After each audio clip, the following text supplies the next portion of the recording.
qu'on en dit? On est bien là? Bon, ok, cool. Bon, salut à tous. Au moment où j'allume cette caméra, on est le soir du 20... Qu'est-ce que je dis? Du soir du 1er janvier 2021. Et ouais, ça y est, on est en 2021. La caméra est tordue, mais je pense que vous m'en voudrez pas. Ouais, voilà. Donc je suis de retour sur cette chaîne YouTube après plusieurs mois sans avoir posté. Je crois que les dernières vidéos ont été postées au mois de septembre, je crois, un truc comme ça. Et moi, je les avais tournées en août, je crois. Voilà.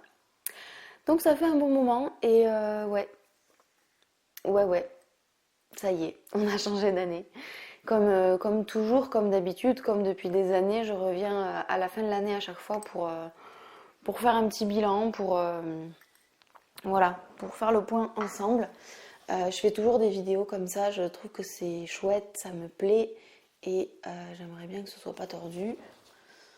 Ouais, c'est pas génial, hein. Bref. Et j'aime bien les faire de manière simple, c'est pour ça qu'il n'y aura pas de montage. Alors installez-vous confortablement, prenez comme moi une petite infusion, un petit thé si c'est le matin pour vous. Et c'est le moment de faire le point.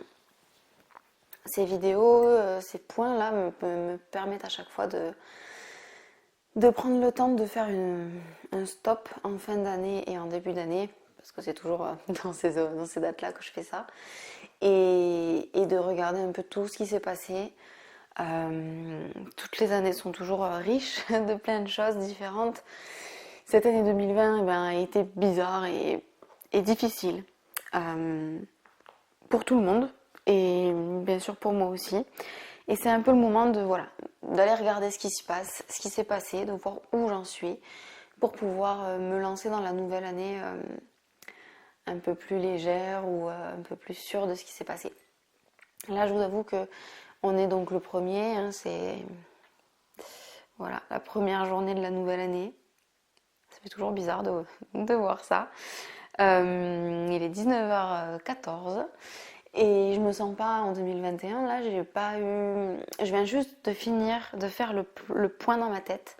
J'ai mis plusieurs jours en cette fin d'année pour faire ce bilan avec moi-même, pour regarder mois après mois tout ce qui s'est passé parce que j'ai l'impression que cette année était tellement incroyable que il s'est passé 3 années en une en fait. C'est passé vite et en même temps c'était long et avec beaucoup de nouveautés et de choses sorties de nulle part. Et du coup, j'avais vraiment besoin de faire ce point.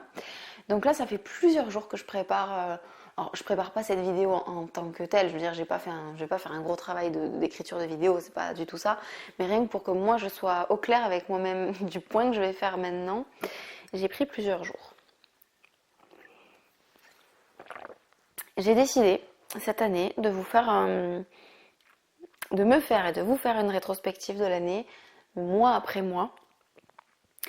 Je vais faire en sorte d'être factuelle sur cette rétrospective et en deuxième partie de vidéo, il y aura comme d'habitude les petites questions auxquelles j'aime bien répondre que je vais essayer d'aborder sous un point de vue positif, de vous dire que ce qui était beau, parce que vous allez voir dans la rétrospective, je vais parler de tout, de ce qui était beau et de ce qui était moins beau, et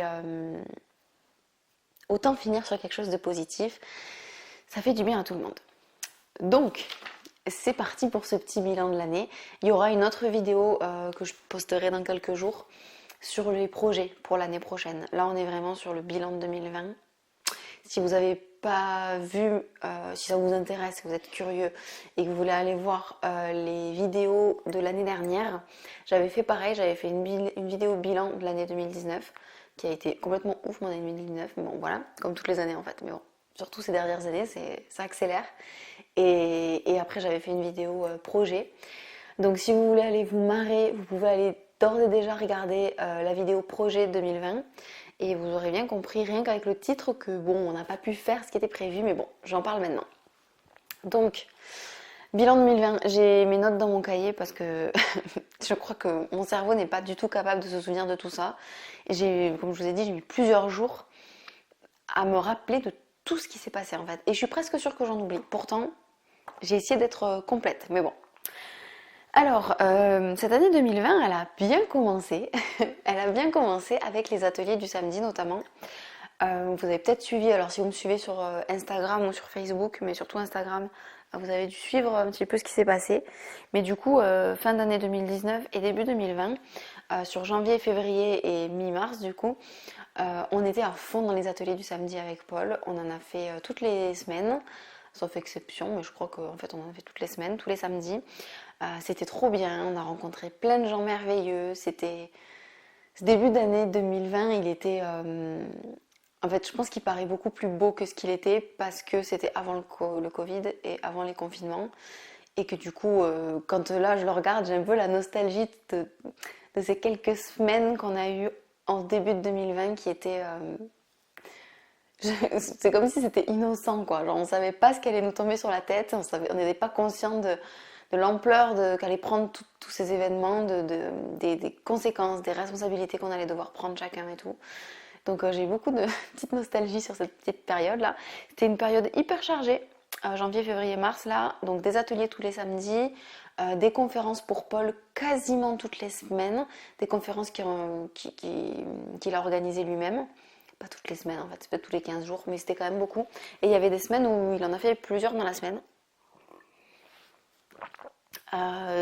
Et toujours pour rester dans le thème du boulot, pas mal de clients.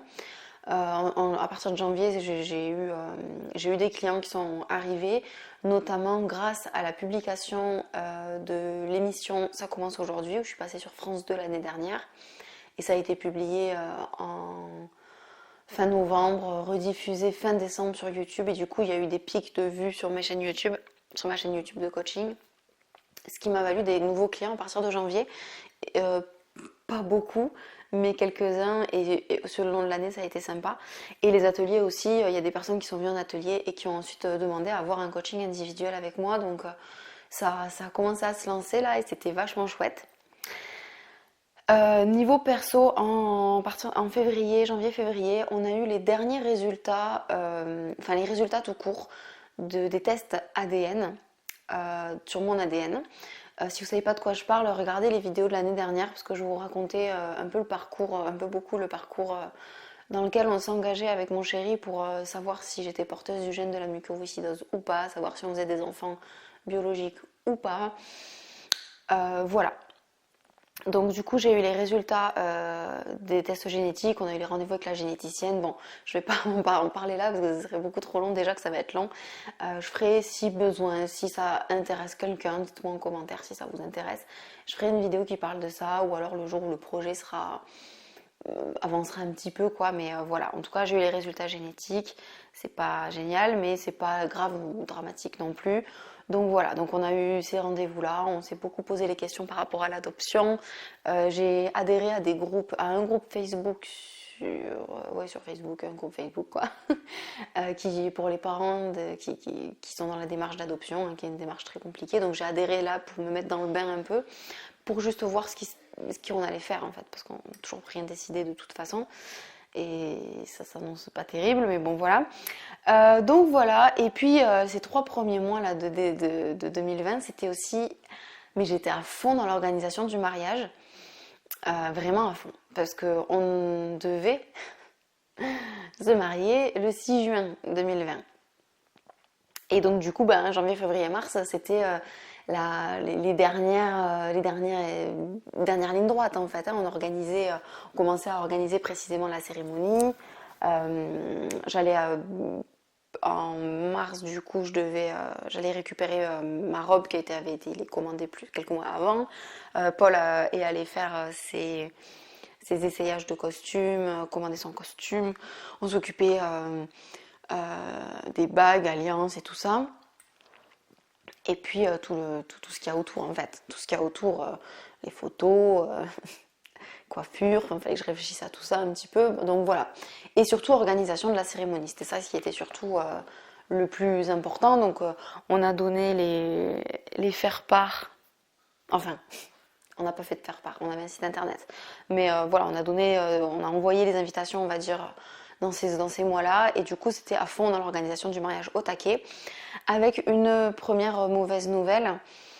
la deuxième semaine de mars, l'endroit où on devait faire le mariage avec l'accord de notre maire dans notre village, le maire est revenu sur sa position et nous a interdit l'accès au parc dans lequel on devait faire le mariage. Donc il nous a interdit ça en mars, on devait se marier en juin, donc c'était un peu la cata, beaucoup la cata. Et pourquoi il a fait ça, si vous vous posez la question, c'est parce que mon chéri avait rejoint l'équipe électorale adverse. Voilà. Donc pour des questions de politique débile dans un village, enfin c'est une petite ville on va dire. Euh, voilà, bref. Donc énorme colère à ce moment-là, gros coup de bad, des primes et tout ce qu'il faut. Bon, pris de court aussi, parce que quelques jours après, on partait en retraite dans la yourte. Ça fait quelques années du coup maintenant que tous les ans, on se fait une retraite dans les yourtes. Et on partait juste après pour 3 jours de retraite de silence et de déconnexion, de zen et tout. Et on avait les boules. Et on était dans le speed parce que pour retrouver à ce moment-là, le Covid n'existait pas encore, hein. Moi je vous dis ça comme ça. C'était que dans Chine en fait. On ne croyait pas que ça allait venir ici. Donc à ce moment-là, la catastrophe c'était comment on va faire pour se marier parce que tout a été organisé pour que ça se passe ici. Et là ça venait foutre en l'air tous les plans. Tous les endroits de mariage étaient déjà loués depuis bien longtemps ici. Enfin bref, c'était compliqué. Donc bon, on est parti dans notre retraite comme ça. On s'est un peu détendu, on a pris du recul sur ça. Et puis on faisait vraiment une vraie pause parce que c'était nécessaire. On avait beaucoup travaillé toute l'année d'avant et tout c'est déjà ce premier trimestre était déjà bien chargé. Donc cette retraite de yoga, elle était, enfin de méditation, de silence était importante pour nous. Et au retour de cette retraite, du coup, il nous est resté une petite semaine, même pas, hein, 4 jours je crois, avant un éventuel confinement, qui était que éventuel à ce moment-là. Et du coup, on a visité, bon, on mettait déjà les masques et tout, mais on a visité plein de lieux de mariage et tout à l'arrache. On a fini par trouver ce qui nous intéressait. Sauf qu'après, ben voilà, hein, toi-même tu sais, on a été confinés. Donc quand on a vu que confiné, que tout était fermé, interdiction de faire des rassemblements, on s'est dit, bon, est-ce qu'en juin ce sera toujours le cas? Est-ce que ça va passer? À ce moment-là, on ne savait pas. Donc on a mis le mariage un peu en stand-by. On avait trouvé le lieu finalement. Ça allait pas être terrible, mais bon, on continue à faire des devis parce que du coup, ça désorganisait tout. C'était vraiment, ça nous a rajouté des sous aussi parce que l'endroit où on devait se marier était déjà meublé, on va dire, et tout ça. Et ben, du coup, j'ai dû démarcher encore d'autres endroits, des prestataires et tout. Bref, c'était assez la cata sur la deuxième partie du mois de mars. Avril, lâcher prise complet. Sur tout ça parce que du coup on avait compris Paul et moi qu'on était confinés et certainement encore pour un moment, qu'on a lâché prise sur tout ça. Par contre bon, il y a eu un autre événement en mars qui a été très dur à vivre pour ma soeur et pour moi, voilà, donc ça c'était aussi gros coup au moral, ça a été des gros coups au moral au mois de mars par rapport au mariage. Le fait de plus pouvoir continuer à travailler parce que Paul, du coup, avec les conférences, tout a été annulé, tout ce qui avait été, tous les acomptes qu'il avait reçus pour les conférences qu'il allait faire dans les mois qui venaient, il allait devoir les rembourser. Du coup, on a perdu de l'argent. Il avait payé de la publicité, loué des salles pour faire des conférences. Tout ça, c'est pareil, c'était l'argent perdu. Sauf la location des salles qu'on a remboursé, qui nous ont remboursé, je crois, mais bon. Donc on a perdu des sous, on savait qu'on n'allait pas gagner d'argent. Les ateliers qu'on faisait chez nous en physique, bah, on ne peut plus les faire. Donc on est passé en ligne, mais bon, on a perdu des clients à ce moment-là. Toutes les personnes qui sont pas à l'aise avec les technologies, là, ben, voilà, on nous a dit, bon, ben, on attendra que vous refassiez des ateliers en présentiel. Mais on attend encore. Donc voilà, plus ça, ce qui s'est passé dans ma famille qui était dur, plus, ben voilà, bref, tout ça, quoi. Donc c'était assez dur. Ce qu'il y a de chouette sur ces 3 premiers mois, je vous ai dit que je vous disais tout, donc même ce qui est chouette, c'est que j'avais commencé ma routine du matin avec plus de sport, de yoga et tout. Et j'ai fait du yoga quasiment tous les jours pendant 3 mois, ce qui était super chouette. Alors il y avait des moments où j'en faisais un peu moins et tout ça, mais c'était quand même bien, j'ai bien pris soin de moi. J'avais un petit rythme qui allait bien. Le confinement a foutu le bazar dans le rythme, ça c'est sûr, et surtout dans mes émotions. Et ça a mis le bazar dans mes émotions qui a mis le bazar dans le rythme de ma vie, c'est surtout ça. Donc en avril, les ateliers sont passés en ligne. J'ai fait plus de coaching de couple, hein. J'ai commencé à accompagner un couple, vraiment, enfin un deuxième couple, mais voilà. J'ai été très stressée par rapport au mariage, par rapport à l'annulation, accuser le coup d'avoir organisé ça pendant 1 an, que ça ait pris autant de place, autant de temps, autant d'énergie pour au final ne pas pouvoir le faire. C'était dur pour moi d'encaisser ce coup-là, c'était dur. Je voulais être mariée en 2020 et je le suis toujours pas du coup. Donc bon. Voilà, au mois de mai, j'ai ressenti du coup le besoin. Donc avril, j'ai ralenti. En fait, j'étais pas trop. Le confinement en soi n'était pas dur pour moi parce que je vis confinée, hein. Ce bureau-là, c'est mon studio vidéo. En face, c'est mon bureau où je travaille, où j'ai mes clients. Avant ça, je recevais mes clients dans cette pièce. Donc je travaille chez moi, je vis chez moi et j'ai l'habitude d'être confinée quasiment tout le temps. Donc bon, ça n'a pas changé grand-chose. Juste que le week-end, j'allais voir ma famille et que quand on avait des conférences et des événements, ben, on bougeait. Mais sinon, mon petit train-train du quotidien n'a pas beaucoup changé. Donc là, ça allait. J'ai passé beaucoup de temps au téléphone avec mes proches et tout. Mais voilà, ça a quand même un peu mis le bazar. Et ben, comme tout le monde, en fait, beaucoup d'incertitudes sur la suite de l'année, quoi. Qu'est-ce qui va se passer? Au mois de mai, j'ai ressenti un fort besoin de m'organiser.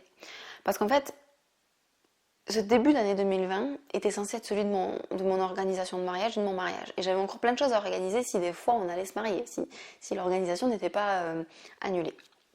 Sauf que là, en étant confiné, en ne sachant pas si on allait pouvoir se marier en juin ou pas, et à cette époque-là, on ne savait pas que ça pouvait être si dangereux, enfin, on n'avait pas idée de l'ampleur du truc.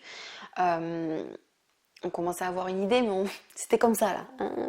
On veut pas trop voir, on voit pas, on voit pas, on me montre pas tout. Voilà. Du coup, on savait pas trop. Et en fait, du coup, j'étais en stand-by. C'est-à-dire que le boulot, il y a tout qui a ralenti. Mars-avril, c'était assez calme. Ça a tout qui a ralenti. Le temps que je mettais à organiser le mariage, paf, ça n'avait plus lieu d'être.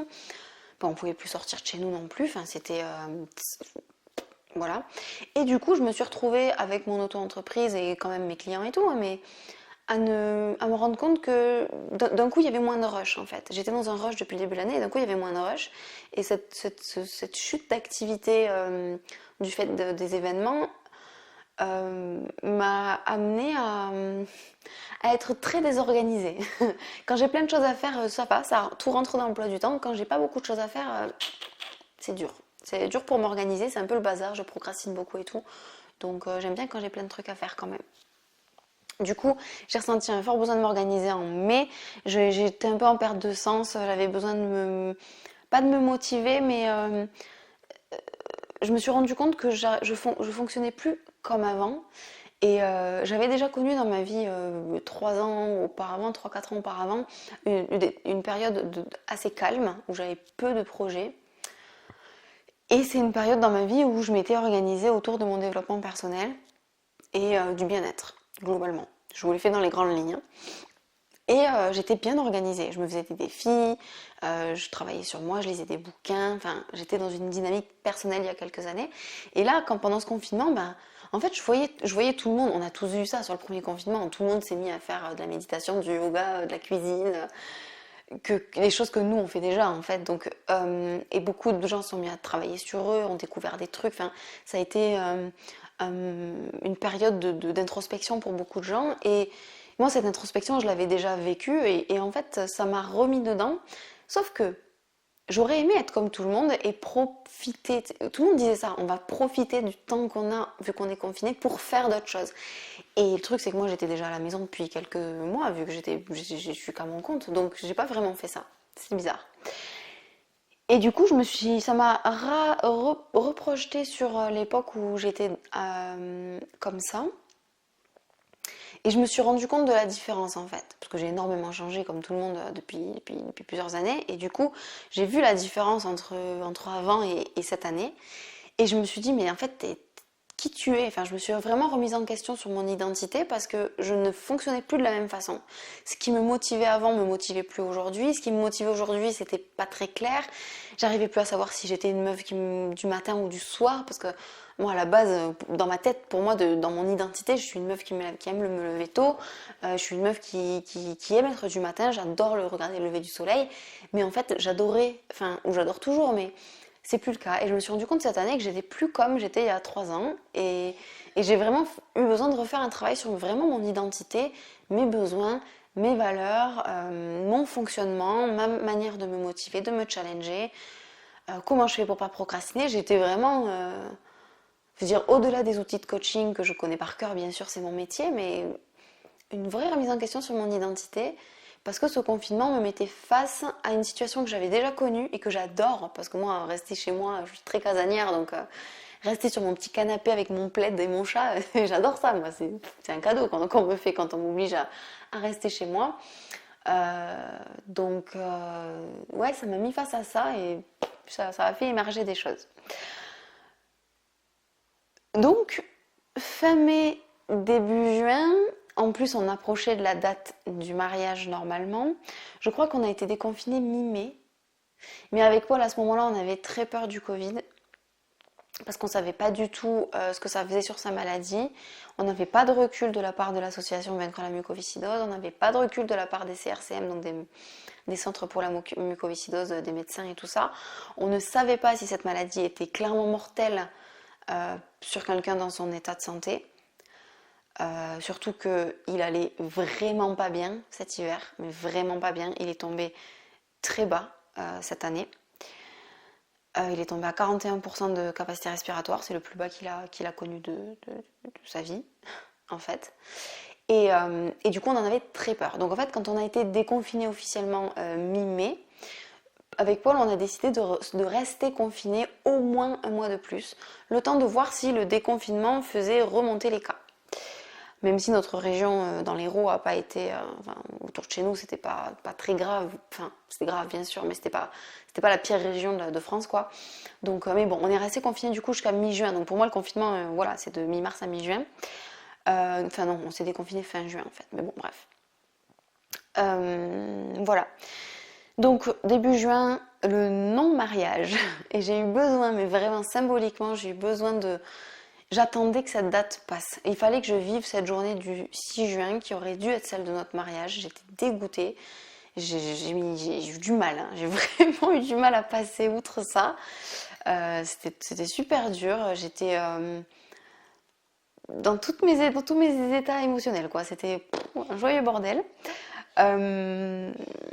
À la fois, ce qui a été super cool, c'est que le 6 juin a débuté le défi femmes. Donc, vous avez peut-être suivi sur cette chaîne que j'ai documenté.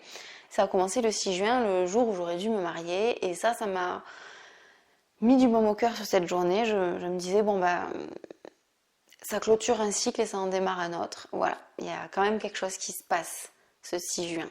Et c'était quelque chose de beau, parce que ce défi des 100 jours femmes, il est magnifique. Voilà.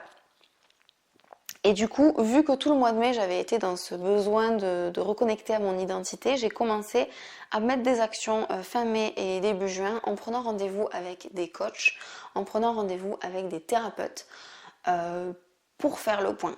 Je savais que j'avais besoin de travailler sur moi et je savais aussi, j'ai décidé cette année que j'allais pas faire ça toute seule.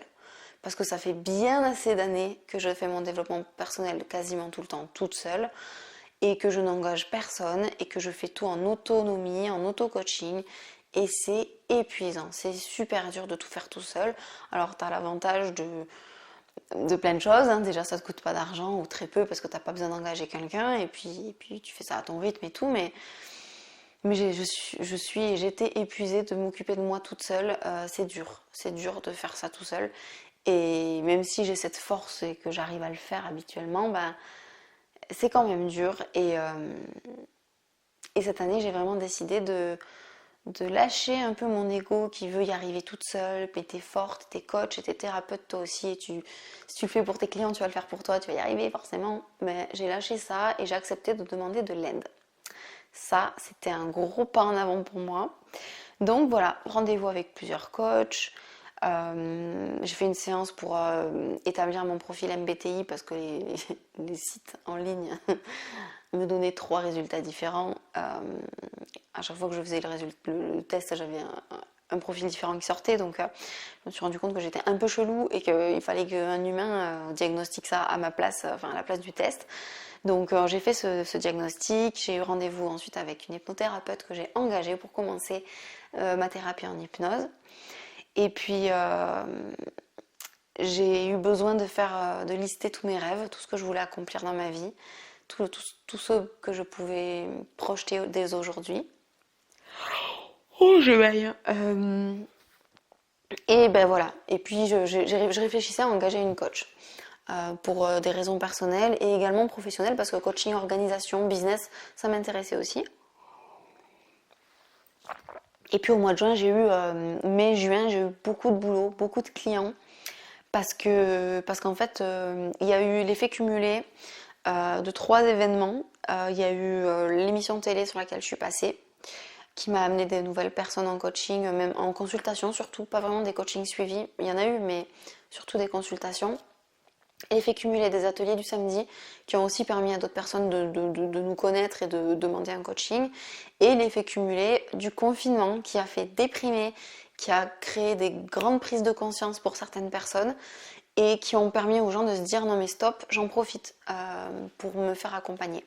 Du coup, cet effet cumulé de ces 3 choses-là, plus certainement parce qu'il y a eu aussi de ça un peu du bouche à oreille, parce que ça fait quand même 3 ans que je fais ce métier, a fait que mai-juin, j'ai eu plein de nouvelles personnes qui ont commencé des accompagnements assez longs, 4-6 mois à chaque fois. Donc c'était chouette, sachant que du coup, avril, mai, juin, on a fait des ateliers en ligne. On a continué les ateliers du samedi, on en a fait à peine moins.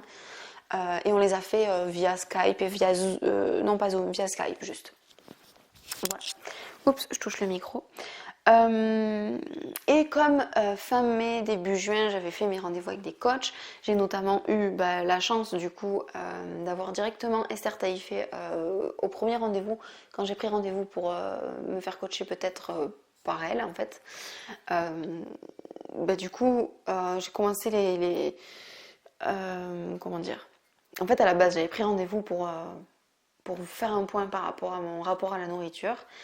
Et au final, par un heureux hasard, c'est elle qui a fait le premier appel, alors que d'habitude, c'est pas elle qui le fait. Elle a remplacé quelqu'un ce jour-là et voilà, donc je l'ai eu directement en premier appel. Et en fait, on a directement tourné le rendez-vous en coaching business plutôt. Parce que c'était clairement ma deuxième priorité, on va dire. Cette année 2020, à la base, ma priorité, c'était mon mariage et ma vie de couple. Et mon entreprise. Et une fois que le mariage a été annulé, j'ai mis tout le focus sur mon entreprise en fait, clairement. Et du coup, voilà, coaching business, ça avait son intérêt parce qu'il y avait beaucoup de... Ah là là, être auto-entrepreneur, c'est un vrai travail de dev perso, c'est clair. Donc voilà. Et du coup, ces rendez-vous avec les coachs, j'ai fait 2 rendez-vous de coach business et ça m'a boosté de fou. Ça m'a permis de me recentrer en fait, de mettre l'énergie là où elle devait être. C'est pour ça que j'étais un peu paumée parce que le mariage, ça avait tué l'annulation du mariage avait tué un peu un projet dans l'œuf et ça m'avait donné plus envie de rien faire. En fait, ces rendez-vous de coaching m'ont permis de me reprojeter quoi et de savoir où j'allais. Donc ça c'était cool et ça m'a remotivée. J'ai fait plein de vidéos YouTube sur ma chaîne YouTube coaching. J'en ai fait pendant 1 mois et demi ou 2 mois, j'ai fait 2 vidéos par semaine, ce qui est énorme. Puis après je suis repassée à une vidéo par semaine. Voilà. Juillet-août, ça a été 2 mois hyper intenses. Déjà parce qu'on s'était prévu des vacances avec Paul, parce que c'était un peu déconfinement, parce que les cas de Covid étaient presque plus là dans notre région. Et qu'on avait la possibilité de sortir, on avait le droit et il n'y avait pas beaucoup de cas, alors on a fait super attention tout le temps. Je sais pas si ça t'entend au micro, mais il est en train de faire sa kiné, il tousse. Bref, et du coup, ce mois de juillet, ça a été beaucoup d'introspection, déjà parce que je faisais le défi femme, le défi des 100 jours femmes, pour éveiller son féminin par le Tao, donc c'était beaucoup de choses nouvelles. Je passais beaucoup de temps à m'occuper de moi, beaucoup de temps avec mes séances d'hypnose et tout ce que ça faisait émerger, beaucoup de temps aussi à à structurer mon identité vis-à-vis de mon entreprise. Donc il y a eu beaucoup de tout ça. À la fois, on a fait des vacances, on est parti en week-end, on a fait des visites, on a vu pas beaucoup de gens quand même. On a vu, à part ma famille, du coup, on a vu trois personnes qu'on peut classer dans la catégorie amis, donc des amis, puis des connaissances, des potes et tout ça. 3 personnes différentes seulement dans l'été. Oui, c'est ça. En juillet-août. Et je me suis beaucoup formée aussi au mois d'août dans les publicités Facebook, les trucs comme ça pour mon activité. J'ai également investi de l'argent parce qu'en fait depuis le début de l'année je gagnais bien ma vie. Enfin, enfin, j'ai dû faire... bon, bien sûr il y a des mois à 0 € et il y a des mois à plusieurs milliers d'euros. Donc quand on lissait sur l'année, j'étais jusqu'en mai-juin j'étais à 1000-1200 € par mois de chiffre d'affaires. Et jusqu'à août, j'étais plutôt à 1008, ce qui était cool. Donc une fois qu'on déclare et tout, il reste pas autant bien sûr, mais c'était quand même cool. C'est la première année où je gagnais autant d'argent, que je gagnais aussi bien ma vie en fait, donc c'était chouette. C'était très rassurant, ça me permettait d'être détendue et de pouvoir me projeter un petit peu sans avoir peur de ne pas pouvoir payer ma vie, quoi. On a arrêté pendant juillet-août, on a arrêté les ateliers du samedi en ligne parce que tout le monde avait envie de se déconfiner et personne n'avait envie d'être devant des ateliers en ligne. Déjà fin juin, ça marchait plus trop à cause de ça. Donc, et puis on avait dit qu'on reprendra en septembre. Donc voilà. En septembre. C'était la fin du défi femme, hein, il s'est fini le 12 septembre je crois. Moi, comme vous l'aurez compris en suivant les vidéos sur cette chaîne, j'ai fait que la moitié du cahier d'exercice. En réalité, je me suis arrêtée au jour 58. Donc j'ai fait 58 petits défis sur 3 mois. Je suis pas allée au bout du 100e défi. J'ai complètement bloqué au niveau de l'œuf de yoni. Voilà, il y avait la pratique de l'œuf de yoni, bam, j'ai bloqué. Et en fait, à partir du moment où la date du 12 septembre de la fin des 100 jours est passée, j'avais plus d'entrain pour le faire, j'avais plus envie de le faire et je me disais est-ce que je me force, est-ce que je me force pas, j'ai dit non, c'est pas fait pour se forcer ça. Donc j'ai vraiment fait mon défi pendant 100 jours, mais pendant 100 jours j'ai fait que 58 exercices et c'était très bien et je reprendrai, hein, je ferai la suite un autre jour plus tard, je ne sais pas quand ça me prendra, mais j'ai eu besoin de m'arrêter en septembre. Voilà pour ça. Du coup en septembre vu que je m'étais formée aux pubs Facebook, j'avais engagé un expert pour faire les ateliers en ligne. Ça a été un gros flop, donc j'ai perdu de l'argent. J'ai beaucoup travaillé pour mettre en place tout plein de trucs parce qu'en fait mon projet c'était de pouvoir engager un coach business et ça coûte très cher.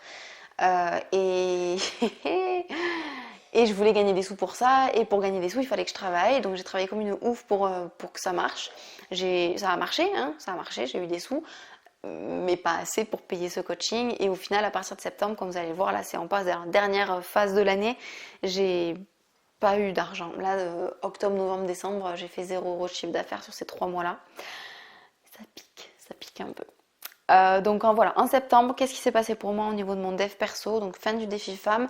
J'ai aussi refait mon test des neurotransmetteurs parce que j'en ai parlé à un client, je lui ai fait faire son test et on a fait son test et du coup ça m'a donné envie de refaire le mien.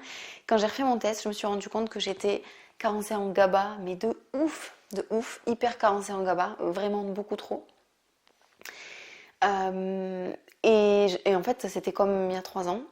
Et je me suis rendu compte qu'en 3 ans, j'avais pas réussi à rééquilibrer mes GABA. Et là, ça m'a fait flipper en fait. Donc j'ai pris rendez-vous avec une amie qui est coach comme moi, qui est en train de se former en naturopathie et en sophro et qui adore, qui est un peu experte des neurotransmetteurs, elle adore ces sujets-là.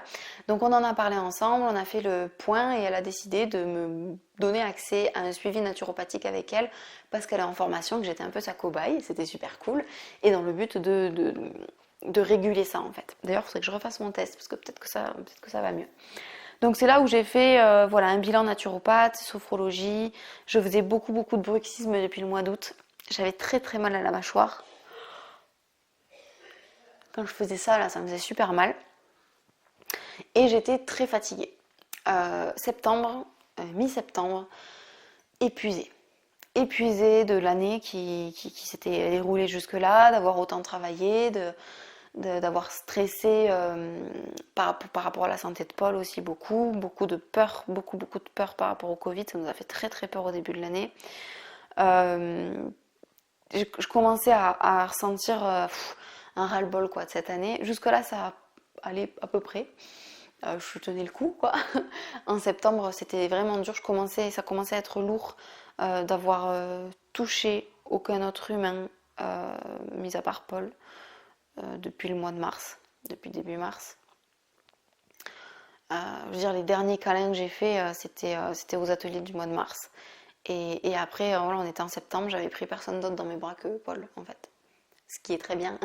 Ok. Mais voilà, ça me manquait beaucoup. J'avais été très frustrée aussi pendant l'été parce que quand je voyais ma soeur, quand je voyais ma petite nièce qui avait même pas encore 2 ans à ce moment-là, ben, heureusement, elle n'était pas dans sa période câlin, elle faisait pas de câlin, mais je me disais, mais si elle vient vers moi, je vais devoir la repousser pour pas la toucher. Enfin, j'étais vraiment sur cet état-là.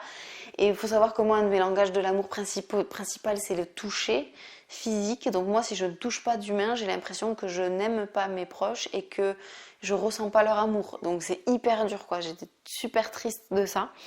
Ça m'a beaucoup fait souffrir.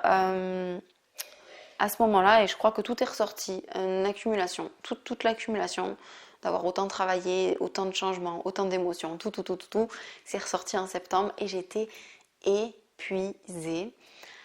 À tel point que j'ai eu un rendez-vous téléphonique. Esther Taïfé du coup m'a proposé quelque chose par rapport au business. Et en fait, j'étais tellement épuisée que j'arrivais même pas à me réjouir. J'avais plus envie de travailler. J'avais plus d'inspiration pour les vidéos YouTube. D'ailleurs, vous avez vu, hein, à partir de septembre, il n'y en a plus. Ni ici, ni sur l'autre chaîne YouTube. Du coup, en fait, quand je regarde les symptômes, ça ressemble à des symptômes de burn-out. Je ne sais pas si c'en était un, il faudrait voir, enfin, c'est pas à moi de diagnostiquer ça. Mais les symptômes, c'était les mêmes, quoi. Grande fatigue, déprime, plus de goût à rien, plus envie de rire. Je sentais même plus l'amour, j'avais l'impression que j'arrivais plus à être dans le bonheur. Truc qui arrive jamais dans ma vie. Bon, voilà. Quand j'en ai parlé, quand on a fait cet appel avec Esther, elle m'a conseillé de me reposer, de faire un vrai break. J'ai eu aussi la séance d'hypnose avec mon hypnothérapeute qui m'a conseillé à peu près la même chose mais d'une manière différente. Et j'ai dû me résoudre à me dire, il faut que je lève le pied. En octobre, il faut que je me repose parce que sinon je vais juste péter une pile. Et du coup, en octobre, j'ai réussi à organiser 2 semaines avec aucun rendez-vous, ce qui paraissait complètement impossible parce qu'en septembre, depuis août, j'étais au maximum de ma capacité à recevoir des clients. J'étais full, je pouvais pas prendre, j'ai même refusé un accompagnement en août parce que j'avais pas le temps d'accompagner quelqu'un d'autre. Et du coup, j'ai réussi, j'ai bloqué 2 semaines vraiment de vacances, de pause en fait, même pas de vacances, mais de pause, juste 2 semaines de rien, avec aucun rendez-vous avec personne, mi-octobre. Mais bon, au moment où j'ai décidé ça, on était mi-septembre et j'étais déjà épuisée, donc il me fallait encore tenir un mois, quoi. Mais j'avais décidé déjà de ralentir dans ma tête et de prévoir ça. Et voilà. Qu'est-ce qui s'est passé d'autre? Oui, en septembre aussi, c'est la nouveauté qu'il y a eu pour les menteurs qui veulent arrêter de mentir. J'ai une communauté sur Facebook qui est réservée à ces personnes-là et j'ai lancé on va dire la deuxième version de la communauté. Ça faisait 1 an que la communauté existait et était simplement un groupe d'entraide où moi je coachais, et j'accompagnais, je conseillais surtout les gens qui étaient là. Là, au bout d'1 an, j'ai décidé, j'ai eu la merveilleuse chance de pouvoir faire intégrer, on va dire une partenaire, une animatrice, une modératrice sur la communauté qui a, avec moi, prévu plein d'animations et tout. Donc on a lancé, on va dire, la deuxième version de la communauté, la V2, et c'était cool, c'était très cool. Et pour ceux aussi parmi d'entre vous, il y a des personnes qui sont membres de la communauté, voilà, c'est à partir de septembre qu'elle est venue et qu'elle m'a aidée et j'ai eu de l'aide en fait. Et j'ai eu l'impression pour la première fois de travailler en équipe avec quelqu'un dans mon entreprise et c'est très agréable, très très agréable. Quoi d'autre? Voilà, en octobre, repos, lâcher prise et à la fois j'ai accepté une formation business avec Esther. Et j'ai fait cette formation qui était géniale. Même si j'étais fatiguée et que j'avais pas toute mon énergie pour mettre en place tout ce que j'apprenais, j'ai quand même fait plein de choses et c'était la seule chose que j'avais à faire pendant mon mois d'octobre, pendant mes 2 semaines de repos d'octobre et c'était sympa. Il y a eu aussi un gros événement difficile en octobre par rapport à Paul, un gros problème de santé qui nous a fait extrêmement peur. J'ai des frissons en parlant, qui a été très inattendu et ingérable, qui m'a clairement traumatisée sur le moment et un peu après, et que j'ai dû travailler ensuite. J'ai travaillé ça avec mon hypnothérapeute pour me libérer, pour pas que ça soit un traumatisme vraiment. J'ai vécu un trauma, c'est sûr, ça m'a traumatisé sur le moment, mais je le garde pas en émotion, quoi. Je voulais pas que ça s'ancre, que ça se mette en moi et que ça me bloque. Donc voilà, on a travaillé là-dessus et ça va. Mais c'était un événement extrêmement difficile. J'avais jamais vécu ça. Voilà. Bon, en novembre, du coup c'était il n'y a pas longtemps, j'avais à nouveau beaucoup de travail. Alors pas de clients, comme je vous ai dit tout à l'heure, pas de nouveaux clients en octobre, pas de nouveaux clients en novembre, pas de nouveaux clients en décembre, mais les suivis de mes anciens coachings. Et en fait, arrivé au mois de novembre, ça faisait 6 mois, hein. 1, 2, 3, 4, 5, 6, ouais, à peu près. Pour les coachings qui ont duré 6 mois, 6, 7 mois, pour un coaching qui a duré plus de 7 mois, vu que les gens ont commencé à m'engager aux alentours du mois de mai, 6 mois plus tard, on arrivait à octobre-novembre et du coup, c'était le moment de clôturer les contrats, de finir le contrat de coaching. Et donc, beaucoup de coachings se sont arrêtés là au mois de novembre. Et donc c'était beaucoup des, voilà, des adieux, quoi. Enfin pas des adieux, c'est pas vrai, mais voilà, des fins de coaching. Beaucoup de personnes aussi, quoi qu'il arrive en octobre, ont eu comme moi besoin de faire une pause, d'arrêter le coaching, ou de faire une pause ou d'arrêter pour revenir peut-être plus tard. Et du coup il y a plein de personnes en octobre et en novembre qui ont arrêté. Donc ça a été beaucoup de fins de coaching. Et vu que j'avais fait la formation business, j'avais beaucoup de travail, je m'étais mis beaucoup de travail à faire pour me mettre à jour vite. Je voulais tout faire, être prête pour la rentrée. Et je le suis, donc c'est génial. Mais voilà, donc beaucoup de boulot, la fin de la formation, beaucoup de nouveautés et un nouveau confinement. Bah oui, parce que forcément, c'était pas suffisant d'avoir des couvre-feux.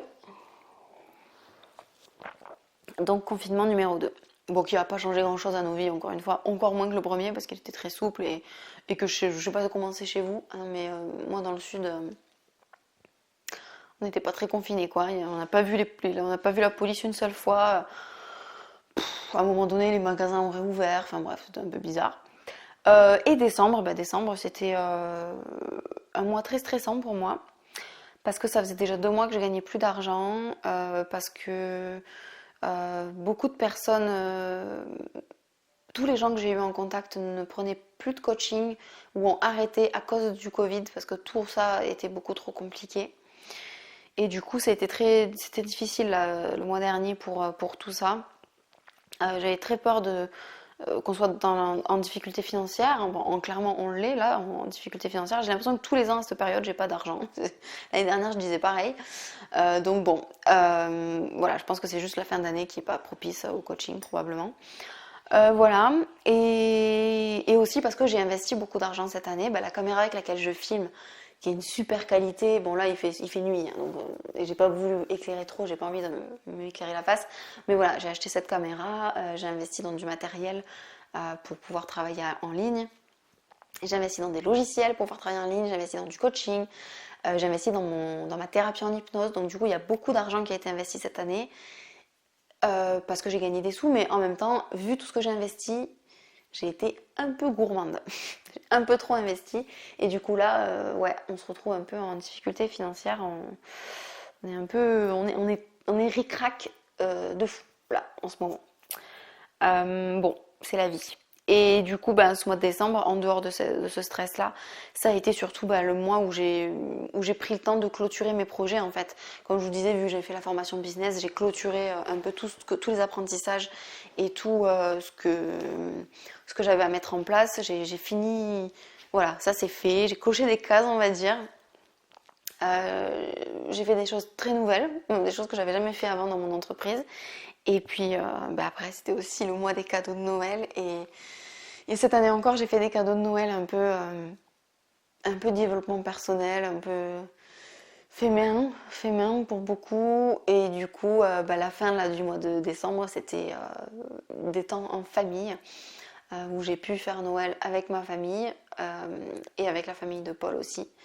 On a pu aller dans le Jura pour être en famille et c'était super bien. C'est très bien. On a aussi vu quelques personnes. Ah oui, je vous ai pas dit aussi. Bon, c'est peut-être pas important, mais en vrai, en septembre, c'est aussi un mois où j'ai. Cet été, juillet, août et septembre, c'est des mois où en fait on a vu, si je vous l'ai dit, des amis. Et ça, c'était bien. Notamment, on a priorisé en fait, je crois, et on a vu les personnes qu'on voulait voir. Voilà, les personnes importantes. Moi, j'ai vu les personnes importantes. Donc, j'ai vu mes meilleurs amis en fait, cette année. C'était pas tous, parce qu'il y en a qui sont loin et on n'a pas pu se voir, ceux qui sont à Paris, tout ça. C'est des gens que d'habitude on voit plus facilement parce qu'on fait des déplacements, parce qu'on va à des conférences et qu'on finit toujours par réussir à se voir. Mais là, dans ces circonstances particulières, on a plus vu les gens qui étaient vers chez nous. Mais pas beaucoup quand même, et toujours de loin, sans faire de câlins, sans faire de bisous. C'est comme ça. Voilà, et l'année 2020 se termine comme ça. C'était très éclectique cette année. Bon, et du coup, je passe à la deuxième partie de cette vidéo. Je pense que c'est déjà très très long. J'ai aucune idée de combien de temps j'ai filmé là, mais c'est déjà très très long, je pense. Ah, lui, il va me le dire peut-être. Oh, 46 minutes, tout est normal. Cette vidéo durera 1 heure, je pense. Bon, les petites questions que j'aime bien, alors je les ai là sur un petit papier. Je vais essayer d'y répondre, et si j'arrive pas, je passe. Qu'est-ce qui a le plus changé dans ta vie cette année ? Ce qui a le plus changé cette année, c'est que j'ai décidé de m'occuper de moi à nouveau, de mon développement personnel. J'ai beaucoup avancé sur mon développement personnel. J'ai fait des choses très différentes, très nouvelles cette année, beaucoup de nouveautés, beaucoup de développement personnel, beaucoup de développement de mon entreprise aussi. Et surtout, je ne suis pas restée seule. Je me suis entourée de personnes pour mon développement personnel, pour le développement de mon entreprise, pour le défi des 100 jours et tout ça et tout ça. C'est quelque chose qui est assez différent, je trouve, cette année. Un souvenir marquant en 2020. Le gros problème, c'est que tous les souvenirs marquants que j'ai en tête sont des souvenirs durs, tristes, qui m'ont fait peur. Et j'en ai plusieurs qui sont très marquants, dont un, je vous en ai parlé tout à l'heure avec Paul et sa santé. Et c'est que des mauvais souvenirs en fait. Enfin, pas des mauvais souvenirs, mais enfin voilà.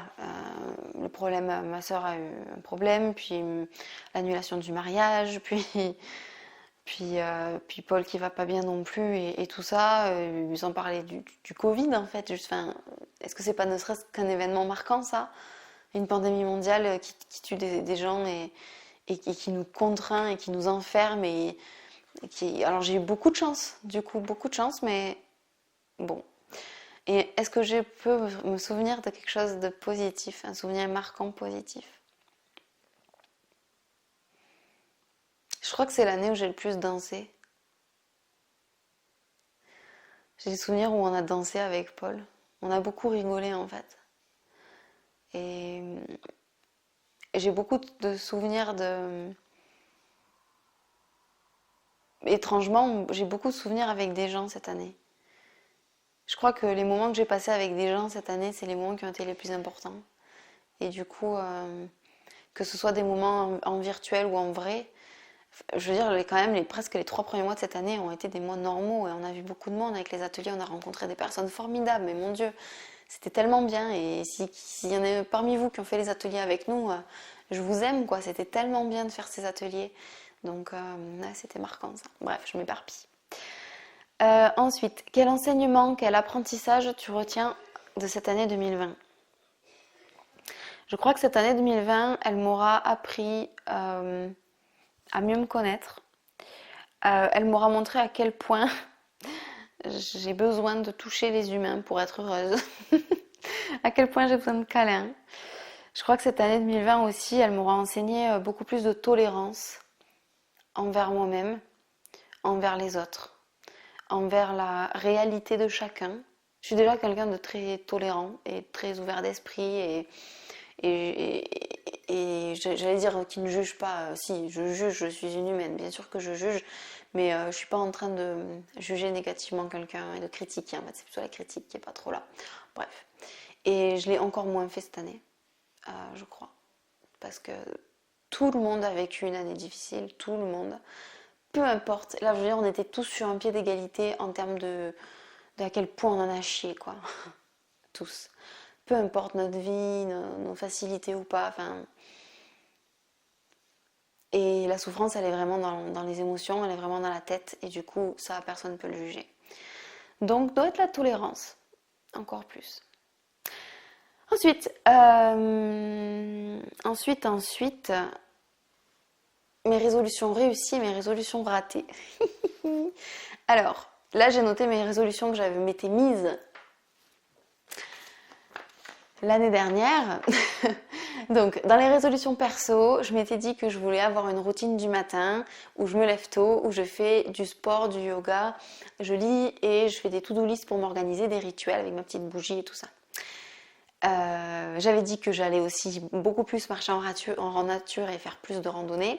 Et j'avais dit aussi que je voulais prendre des vrais week-ends, des vraies vacances, une vraie retraite pour me reposer. Pardon. Pardon, je baille, je fatigue un peu. Parmi ces 3 résolutions personnelles, laquelle est ratée, laquelle est réussie? Alors, la routine du matin, je l'ai réussie pendant à peu près 1 mois et demi, 2 mois, dans ces eaux-là. Après, je me suis rendu compte que je préférais faire ça le soir. Donc, je l'ai fait le soir. Et après, on a été confinés. Et après, j'ai plutôt eu des routines de milieu de journée qui me permettaient de faire tout ça grâce au défi des 100 jours. Et sur la fin d'année, j'ai plus du tout eu de routine. Alors du coup, je sais pas si c'est réussi ou raté.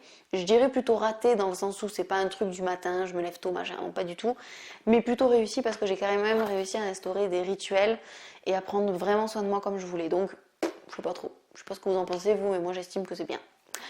Aller plus en nature, les randonnées, ben on a fait des randonnées, on est allé en nature dans la mesure de l'autorisation qu'on avait eue.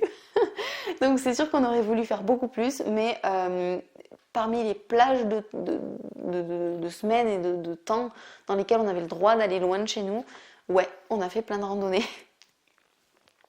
Et après, la vraie réussite, là, dans le dev perso, c'est les week-ends. Oui, j'ai réussi à instaurer minimum tous les dimanches où je ne travaillais pas. Et des fois les samedis et les dimanches, et des fois les samedis, les dimanches et les lundis. J'ai réussi à avoir des vacances, autant dans la yourte en mars qu'en juillet, qu'en août, qu'en octobre et qu'en décembre. Donc j'ai vraiment pris des vacances et presque pris mes 5 semaines comme quand à l'époque, je l'ai dit, j'étais salariée. Et j'ai pris des vrais week-ends aussi avec des vraies déconnexions et donc ça c'est réussi et c'est trop cool. J'avais pris des résolutions professionnelles aussi, donc je voulais écrire un livre, un cahier d'exercices pour arrêter de mentir et je voulais avoir fait une conférence. Alors ça, non, clairement les conférences, hein, toi-même tu sais que ça fait partie des événements qui ont été complètement annulés. Écrire le livre, ça a été pas possible en fait pour moi. Je vous en ai pas parlé de ça, mais en fait, quand j'ai commencé à vouloir écrire ce livre, j'ai fait ça en début d'année. Je commençais l'écriture du livre en début d'année, et en fait, ça m'a mis face. Ça m'a tellement fait un effet miroir par rapport à mon propre passé, par rapport à mon enfance. J'ai été aussi beaucoup confrontée au fait que j'ai pas beaucoup de mémoire de mon passé, et j'ai voulu comprendre pourquoi c'était si dur d'écrire ce livre pour les ados. Pourquoi ça venait autant me chercher, pourquoi ça venait autant réveiller mes blessures, pourquoi j'avais si peu de mémoire et c'est ce qui a aussi, j'ai oublié de le dire en fait, mais c'est ce qui a aussi déclenché mon envie de me faire accompagner cette année, de faire l'hypnothérapie et tout, parce que écrire ce livre ça a commencé à être un parcours initiatique compliqué, donc j'avais besoin de faire un travail sur moi pour libérer mes émotions, pour reconnecter avec l'enfant que j'étais. Voilà, donc je fais tout un gros travail là-dessus qui du coup m'a ouvert beaucoup d'autres portes et donc je suis pas revenue sur l'écriture de ce livre pour l'instant. J'ai d'autres choses plus importantes aujourd'hui à faire, pas plus importantes mais plus urgentes on va dire. Le livre ça peut encore un peu attendre et finalement je vais en écrire deux, pas qu'un seul. Du coup, les conférences, pas possible, donc non. Et aussi parmi les résolutions pour YouTube, hein, qui comptent dans ma sphère professionnelle, mais également privée, vu que là c'est du privé que je partage, enfin du privé public, voilà. Je voulais développer beaucoup plus ma chaîne YouTube sur le mensonge. Bah écoutez, c'est chose faite. Je me suis bien professionnalisée sur les vidéos aussi. Je pense que ça va changer parce que du coup, je passe tellement de temps à faire des vidéos que j'en fais plus. Hein. Ça me prend beaucoup trop de temps. Donc je vais me lâcher la grappe un peu et faire des vidéos plus simples, mais au moins les faire pour que ça continue à aider un maximum de personnes. Et sur cette chaîne YouTube, coucou, je voulais faire plus de vidéos écolo, développement personnel et entrepreneuriat. Les vidéos dev perso, j'en ai fait plus vu que j'ai fait les vidéos du défi des 100 jours et je vous ai partagé le début de mon évolution, de mon développement personnel. Et après, pour être honnête, j'ai filmé des vidéos que je n'ai jamais postées parce que je voulais vous faire vraiment un suivi de mon développement personnel, de l'hypnothérapie et tout ça. Et en fait, c'était trop dur. C'était trop flou. Là, aujourd'hui, j'ai plus de recul pour vous parler de ce qui s'est passé, mais vous en parler à chaud, c'était beaucoup trop dur et j'arrivais pas. J'ai fait des vidéos qui ressemblaient à rien, j'ai fait des vidéos où je venais à peine de passer une journée entière à pleurer, où j'étais dans un état désastreux. Enfin, et en fait, ces vidéos, quand je les écoute, ça a ni queue ni tête ce que je raconte. C'est encore plus le bazar que ce que je fais là aujourd'hui. Donc, j'ai pas vu l'intérêt de vous poster ça, il n'y a pas assez de recul, je trouve. Donc voilà, j'ai pas repris les vidéos écolo. Je voulais vous partager beaucoup plus de mon parcours, de où j'en suis après toutes ces années. Et finalement, j'ai pas pris le temps de le faire. Ça prend beaucoup de temps, là, les vidéos, c'est très très long. Sauf si on fait comme là, pas de montage. Là, je vais juste monter le son avec l'image et je pense que c'est tout. Je vais rien couper. Donc ça prendra pas de temps au montage, mais ça prend quand même un temps fou de filmer des vidéos. Donc voilà, j'ai pas pris le temps de faire ça. Je vous filmerai des petits trucs, notamment ma nouvelle recette de lessive, hein, les petites astuces si j'en ai, des produits, mais bon, j'ai pas vu trop l'intérêt parce que il y a plein de gens qui font ça aujourd'hui, donc voilà.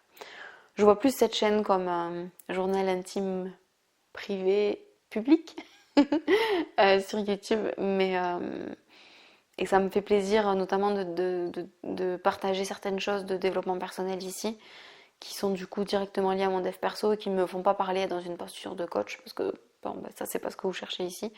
Donc voilà, c'est plus vraiment du lifestyle ici. Et, j'ai songé aussi à faire des vlogs et tout, mais je sais pas si ça pourrait plaire en fait. Et je sais pas si moi ça pourrait me plaire. Je sais pas trop. Donc voilà. Et je vous ai pas trop partagé l'entrepreneuriat cette année parce que c'était un truc de fou. Cette année, c'était un truc de fou. Vous avez vu, j'ai fait des trucs tout le temps là.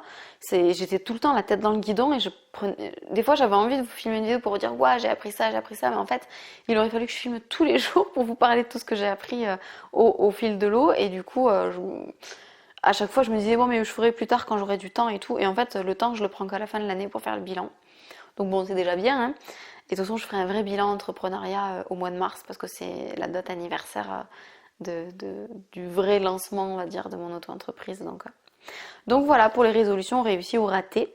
Et du coup, dernière question, et oui, on s'arrête bientôt. J'espère que vous avez encore à boire. Alors, 3 réussites en 2020 dont tu es fière. Mais écoutez, je suis très contente de la réussite des ateliers du samedi. Je suis très très contente, même si ça a foiré sur la deuxième partie de l'année et ça fait du coup plus de 6 mois qu'on n'en a pas fait. Mais je suis très contente du succès que ça a eu, de à quel point ça a plu aux gens qui sont venus. Je suis très contente d'avoir vécu ça, d'avoir rencontré des personnes si merveilleuses, notamment certaines d'entre elles qui sont devenues des clients ensuite. Donc très contente. Voilà, donc ça déjà c'est cool. Autre réussite de l'année 2020, je suis très contente d'avoir fait mon défi des 100 jours femmes, même si j'ai fait, comme je vous l'ai dit, que 58 défis, je l'ai quand même fait pendant 100 jours et les jours où je faisais pas de nouveaux défis, je faisais les autres, où je faisais un mélange de tout ce que je faisais. En tout cas, je me suis fait vraiment un rituel pendant 3 mois et c'était trop cool. En fait, je suis juste fière de moi. Je suis juste fière de moi. Parce que là, c'est mes réussites dont je suis fière. Les ateliers, le défi, mais au-delà de ça, je suis fière de moi tout court. Surtout. Parce que c'est une année très compliquée et que, en plus de ça, il y a eu des événements personnels très compliqués. au niveau émotionnel, je veux dire. Et c'est l'année où j'ai eu le plus peur de toute ma vie, vraiment. Euh, je suis très fière de comment ça s'est passé. En fait, je suis fière de moi juste, d'avoir fait tout ce que j'ai fait. Je suis fière d'avoir réussi tout ça. J'ai beaucoup fait de choses en fait. J'ai été beaucoup plus active cette année que l'année d'avant. Et je me suis pas laissée abattre en fait. Et quand il était temps de se reposer, ben, j'ai accepté de lâcher prise. Quand j'ai ressenti le besoin de me faire aider, je suis allée demander de l'aide. Et j'ai rencontré plein de personnes merveilleuses cette année. Vraiment. Les ateliers, les gens en ligne. J'ai contacté des personnes et du coup, je suis très fière de moi. Même très fière de comment j'ai réagi personnellement vis-à-vis de Paul quand il allait pas bien. Cet événement qu'on a vécu, je suis très fière de ma réaction. Enfin voilà, je suis très fière de moi. J'ai beaucoup plus confiance en moi encore en fait. Ça a augmenté, ça a nourri ma confiance en moi, tout ce qui s'est passé cette année. Je sais que je suis capable je savais déjà, mais ça faisait longtemps que j'avais pas eu quelque chose de difficile à surmonter. Je sais que je peux me faire confiance dans les moments très durs. Je sais pas comment je fais, mais je sais que je fais et que ça va. Et j'ai gardé ma joie, j'ai gardé mon sourire. J'ai perdu un peu le bonheur à un moment donné. J'ai un peu perdu. Mais ouais, ouais. Je suis fière de tout ça, quoi. Et si je dois terminer avec des gratitudes pour cette année 2020, je suis vraiment très reconnaissante d'avoir rencontré toutes ces personnes lors des ateliers. Je suis très reconnaissante d'avoir géré si bien les confinements. Je suis très reconnaissante d'avoir été confrontée à tout ça et qu'il soit ressorti de moi autant de force et de puissance finalement. Je suis très reconnaissante de toutes les personnes qui m'ont fait confiance pour que je les coach. Merci beaucoup de m'avoir fait confiance, que ce soit parce que tu as fait un atelier, une consultation, juste quand tu m'as écrit et que je t'ai parlé, ou toutes ces personnes qui m'ont engagée sur 6 mois ou plus, toutes ces personnes qui ont fait quasiment tous les ateliers avant de m'engager pour 4, 5, 6 mois. Je suis très reconnaissante de l'aide que j'ai reçue parce que je l'ai demandé. Je suis très reconnaissante de cette solidarité en fait que j'ai ressentie durant cette année 2020. Très reconnaissante de ça. Très reconnaissante de vivre avec Paul, d'avoir un amoureux aussi merveilleux. Très reconnaissante pour ma famille aussi. Enfin voilà, je peux faire une liste. Une liste immense. Voilà. Bon, je m'arrête là. Je crois que ça fait 1 heure qu'on se discute ensemble. Attendez que je regarde ça. J'espère que ça vous a plu, que ça vous a intéressé, que c'était chouette. Voilà, 1 heure de vidéo. C'était du papotage. J'aimerais bien, pour les personnes qui ont regardé cette vidéo jusque-là, merci, bravo. Et j'espère que ça vous a intéressé. Et j'aimerais bien que vous me disiez dans les commentaires ce que vous retenez de la vidéo que je viens de vous faire là. Et surtout, vous, quelles sont vos gratitudes pour l'année qui vient de se terminer. Et non, je vous souhaite quand même une bonne année, une très bonne année. Et je vous retrouve dans quelques jours pour la vidéo projet pour l'année 2021, vision et tout ça. Je vous embrasse et à bientôt. Et je vais couper cette caméra, sinon ça ne s'arrêtera jamais. Salut. Salut, comment on fait? C'est là.